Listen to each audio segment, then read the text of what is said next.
E aí pessoal, beleza? Tudo bem? Tudo jóia com vocês? Voltamos aí para mais uma aula nossa aí do nosso CHC, o nosso curso de História completo para concursos vestibulares, é também pré-militar. O nosso curso de História ele é completo, beleza? O e-mail historiacomp1@outlook.com, Facebook Istuçar e o celular para mensagem 3291650267. O tema que nós estamos falando é Segunda Guerra Mundial, parte 2. E vamos falar hoje sobre a política de apaziguamento. Pessoal, na nossa primeira aula aí sobre Primeira e Segunda Guerra Mundial, nós falamos um pouco sobre o tempo da paz que não foi consagrada, né? Vimos acordos, conferências e tudo mais, a Conferência de Washington, o Tratado de Lacarto, entre outros. Mas você observa que a tentativa de uma paz que prosperasse até os dias atuais era uma coisa que não estava, nesse caso, nos planos. Você observa interesse de ambos os lados, então você leva mais ainda a ideias de repressão e de rivalidade do que aproximação e paz, beleza? A ideia de desarmamento era uma coisa que não iria dar certo. E principalmente o Tratado de Versalhes, no ideário francês, né, no pensamento francês, a Alemanha tinha que arcar com tudo. Beleza? Então vamos continuar. Política de apaziguamento. Política de apaziguamento. Medo fazem concessões um agressor. O que eu quero dizer com isso? O que é a política de apaziguamento? O medo de uma nação, né, no caso de levar a uma Segunda Guerra Mundial, a levar a um conflito entre nações, vai levar essas nações que não estão querendo que essas atitudes sejam tomadas a concederem alguns benefícios a essas nações agressoras. Você vai entender nesses exemplos aqui. Primeiro exemplo, o caso da Manchúria, que foi uma contenda entre o Japão e a China, onde você observa pela uma região que era muito rica. Em 1931, o que acontece? O Japão invade a Manchúria. A China recorre à Liga das Nações, que é acionada, mas nada é feito. Você observa, pessoal, que as principais nações daquele momento viam que se você tenta intervir, tenta punir com sanções econômicas e entre outras coisas, poderia desenvolver ali um estopim para uma guerra, um conflito mundial. Então, vamos deixar do jeito que está. Entenderam, pessoal, o que é a política de apaziguamento? Ou seja, a nação vendo medo de um conflito, de uma ameaça, ela, de vez bater de frente com aquela que é agressor, ela dá a concessão daquele momento. No caso da Etiópia, outro caso interessante, em 1935, Mussolini invade a Etiópia e o rei comunica à Liga das Nações. As Ligas das Nações falam que a Itália não poderia ter feito aquilo, é uma violação e ela é feita como uma agressora. Só que a Inglaterra e a França ficam alarmados, principalmente a França. Por quê? Porque ela poderia perder um aliado, que era a Itália, contra a Alemanha. Caso a Alemanha reerguesse, a Itália seria uma aliada da França naquele momento.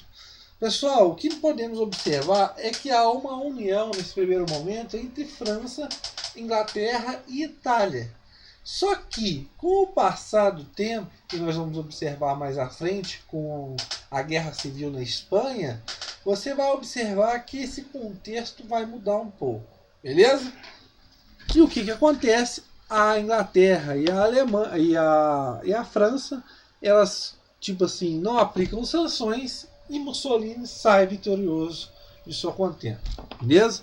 Hitler, vendo tudo isso, também começa a fazer seus pulinhos, dar seus pulinhos. Começa a rearmar a Alemanha, coisa que não poderia fazer, né? Ia violar o Tratado de Versalhes.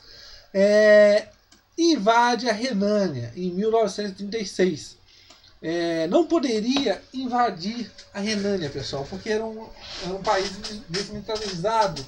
Então isso ia violar o Tratado de Versalhes. Mas só com aquelas contentas todas do avanço socialista rumo ao oeste, via-se que a Alemanha era como se fosse uma barreira desse avanço socialista. Beleza? Outro caso que Hitler vai se envolver será na Tchecoslováquia, onde, primeiramente, ele domina a Áustria, né, da União da Áustria, porque o povo lá, a sociedade toda, queria essa união com a Alemanha. Quando Berlim chega à capital, ele não tem oposição nenhuma, ele é aplaudido e tudo mais, e ele chega às pretensões com a República Tcheca, onde, nesse caso, né, a Tchecoslováquia fica à mercê e ali toda vigiada de suas fronteiras por possessões nazistas. Os próprios alemães viam a Tchecoslováquia como uma faca no seu coração, ou seja, apontada para o seu coração. E tinha uma região na Tchecoslováquia chamada de Sudetos, onde você tinha uma porção de alemães, e nesse caso Hitler fala que esses alemães teriam que ser anexados à Alemanha. A Inglaterra tenta intervir, o Churchill, agora não me engano agora, vai para lá para tentar dar um acordo nisso tudo, com medo, claro, de uma nova guerra mundial. Ele concede faz uma vista grossa, quando se observa o Sudetos já está anexado à Alemanha. E o caso da Espanha, mais interessante ainda. A Espanha, pessoal, estava dividida entre monarquistas e clericais, de um lado, né, as pessoas, e de outro lado, socialistas anticlericais. Eram dois pensamentos, dois grupos que estavam almejando o poder. O segundo chega ao poder e depois tenta uma contra-revolução, o primeiro. E os primeiros, pessoal, a Espanha, ela interessava tanto Hitler quanto Mussolini. Por quê? Porque há esse interesse.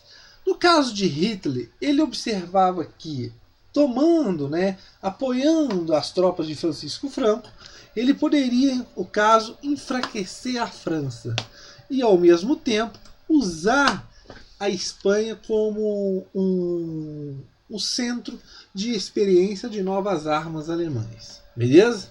No caso de Mussolini, ele poderia ganhar mais territórios, como algumas partes de algumas ilhas. Beleza? A Rússia, de um lado, vai fornecer armas e tudo mais, e de outro lado, a Alemanha e a Itália fornecem do outro. A Inglaterra e França, pessoal, adotam no primeiro momento uma política de não intervenção. Fazem vista grossa, e o que acontece? Por causa de quê? Do medo de entrar de ter uma segunda guerra mundial, né, de um conflito mundial, e também o medo também deixa, nesse caso, os dois ditadores, o Hitler e o Mussolini, tomar conta da Espanha, né, para tentar impedir e barrar esse avanço socialista. Pessoal, o que nós temos que entender? Muitas vezes o Tratado de Versalhes ele não funcionava. Por causa de quê? Quando você tem a Revolução Russa, pessoal, o movimento bolchevique, as ideias socialistas começam a se divulgar. Principalmente ainda nos casos da crise econômica de 29, o crack, né, a Grande Depressão, onde você se observa que você olha que o mundo capitalista está praticamente quebrado e o mundo socialista está lá, todo mundo nadando de braçada, nadando no mar de dinheiro e tudo mais. Tá todo mundo bem, beleza? Mas o que acontece? Nesse momento, pessoal, o socialismo, o Partido Comunista em vários países começa a crescer e ganhar força. Já observamos aqui, no caso da Alemanha e da Itália, principalmente da Itália, o avanço socialista é tão grande que consegue pegar várias cadeiras no Congresso. Então, para impedir isso, e essa burguesia, nesse caso, estava no poder, essa burguesia com dinheiro, essa elite, com medo de perder seus bens por esse avanço socialista, apoia regimes autoritários. Nada mais, nada menos, pessoal, os outros países, como a Inglaterra, a França, principalmente esses dois países na Europa, eles observavam que ter uma Alemanha forte poderia o quê? Levar a uma estabilidade dentro da Europa. Nenhuma nação seria despontada nesse momento na visão dos ingleses. Mas também ter uma Inglaterra e uma Itália forte impedia o avanço socialista rumo ao oeste. Tranquilo, pessoal? Beleza? Na nossa próxima aula, aí sim, começaremos com a ideia de que Segunda Guerra Mundial. Beleza, pessoal? Um abraço, valeu.